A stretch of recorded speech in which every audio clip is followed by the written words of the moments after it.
Flight 4590 Paris से New York जाने वाली एक फ़्लाइट का ये नाम था। यह फ़्लाइट सुपरसोनिक एरोप्लेन थी जो कि ट्रैवल करती थी स्पीड ऑफ साउंड से। नॉर्मल फ़्लाइट पेरिस से न्यूयॉर्क जाने तक का सफ़र 8.5 घंटे में पूरा करती थी, पर कॉनकॉर्ड इस सफ़र को 3.5 घंटे में ही पूरा कर देती है। अमीर लोगों से भरी पड़ी है ये फ़्लाइट। आम आदमी इस फ़्लाइट को अफोर्ड नहीं था कर सकता।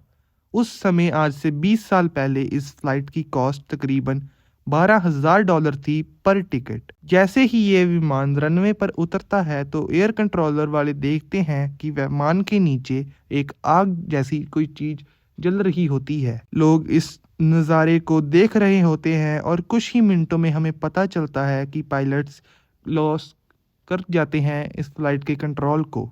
जैसे ही यह फ्लाइट 15 किलोमीटर दूर जाके एक होटल में क्रैश कर जाता है, वहीं 100 से ज़्यादा लोगों की इस हादसे में मौत हो जाती है। कॉनकॉर्ड सुपरसोनिक एरोप्लेन कैसे क्रैश कर सकता है? ये पहला और लास्ट ही एरोप्लेन था जो क्रैश करा था। लोग बहुत ही हैरान हो गए थे और यकीन नहीं कर पा रहे थे इस हादसे के ऊपर। सुपरसोनिक शब्द रिलेटेड टू साउंड है। स्पीड ऑफ साउंड तकरीबन 1236 किलोमीटर प्रति घंटा होती है। इसको हम एग्जैक्ट नहीं बता सकते क्योंकि ये डिपेंड करती है एक स्थान के टेम्परेचर के ऊपर। स्पीड को 4 कैटेगरीज में डिवाइड किया जाता है: सबसोनिक, ट्रांसोनिक, सुपरसोनिक और हाइपरसोनिक। अब हम बात करने वाले हैं मैच नंबर के बारे में। जो मैच नंबर होता है उसको हम speed of plane upon speed of sound से निकालते हैं। पैसेंजर एयरक्राफ्ट की स्पीड 900 होती है और वो ज़्यादातर टाइम सबसोनिक की कैटेगरी में ही आते हैं। कॉनकॉर्ड अब एग्जिस्ट नहीं करता, उसकी स्पीड बहुत ही ज़्यादा होती थी कि इनका नया एरोप्लेन बनाया जा रहा है जो कि 2025 में अपनी पहली फ्लाइट तय करेगा। अगर आप ज़मीन पर खड़े हो और आपके ऊपर से एक सुपरसोनिक एरोप्लेन गुजरता है तो आपको एक सोनिक आवाज़ सुनाई देगी। यह आवाज़ एक धमाके के जैसी होती है। सुपरसोनिक फ्लाइट की बड़ी इंटरेस्टिंग हिस्ट्री है। 1947 में ही लोगों ने इस बैरियर को ब्रेक कर दिया था। ये कोई नई टेक्नोलॉजी नहीं है, पर ये तब से ही हमें इस्तेमाल करने के लिए अवेलेबल है। अर्ली 1960 में कोल्ड वॉर के कारण स्पेस पर यूएसए की एरोस्पेस ने अपना फोकस कर लिया और उनका ध्यान सुपरसोनिक एरोप्लेन से हट गया था। अब सुपरसोनिक डेवलपमेंट यूरोप में होने लगी थी। ब्रिटेन और फ्रांस ने मिलकर एक मल्टी बिलियन डील साइन करी थी और सुपरसोनिक डेवलपमेंट पर रिसर्च चालू कर दी थी। इस डील के अकॉर्डिंग ये दोनों मिलकर एक फ्लाइट बनाएंगी जो कि नॉर्मल लोगों के लिए एक सुपरसोनिक फ्लाइट होगी। कुछ सालों बाद कॉनकॉर्ड दुनिया की सुपरसोनिक एरोप्लेन बन गई। 90% एयरप्लेन बस और बोइंग के द्वारा बनाए जाते हैं। यह पहली और शायद आखिरी फ्लाइट है जो कि सुपरसोनिक कमर्शियल फ्लाइट थी। टाइम के साथ इस एरोप्लेन में शैंपेन वगैरह सर्व करने लगे थे। यह कॉनकॉर्ड विमान एक स्टेटस सिंबल बन गया।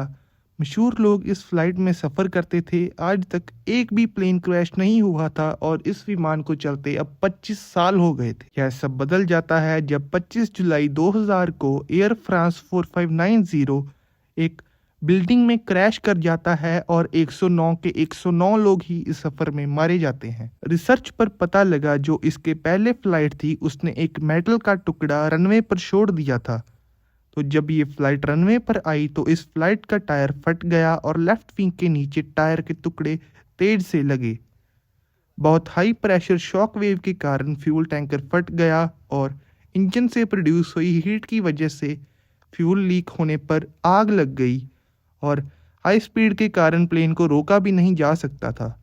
प्लेन का इंजन ऑफ करने की कोशिश करी थी तो स्पीड कम होती गई और फिर एक होटल में यह प्लेन क्रैश हो गया। एयर फ्रांस और ब्रिटिश एयरवेज ने इस हादसे के बाद डिसाइड किया कि वो टेम्पररीली इस फ्लाइट को रिटायर कर देंगे। कुछ महीने बाद वो फिर से कॉनकॉर्ड की फ्लाइट्स को स्टार्ट करते हैं, पर बाद में उनका बिजनेस कभी भी ग्रो ही नहीं कर पाता क्योंकि एक तो वो एक्सीडेंट और जिसकी वजह से लोग इसमें सफ़र नहीं करना चाहते थे।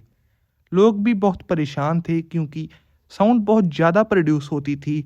लोगों ने प्रोटेस्ट करना शुरू कर दिया था और एक तो इनका फ्यूल कंजम्पशन भी बहुत ही ज़्यादा था। साल भर की कॉस्ट ब्रिटिश एयरवेज की 1 बिलियन पाउंड्स पड़ती थी जो कि उस टाइम के अनुसार थी।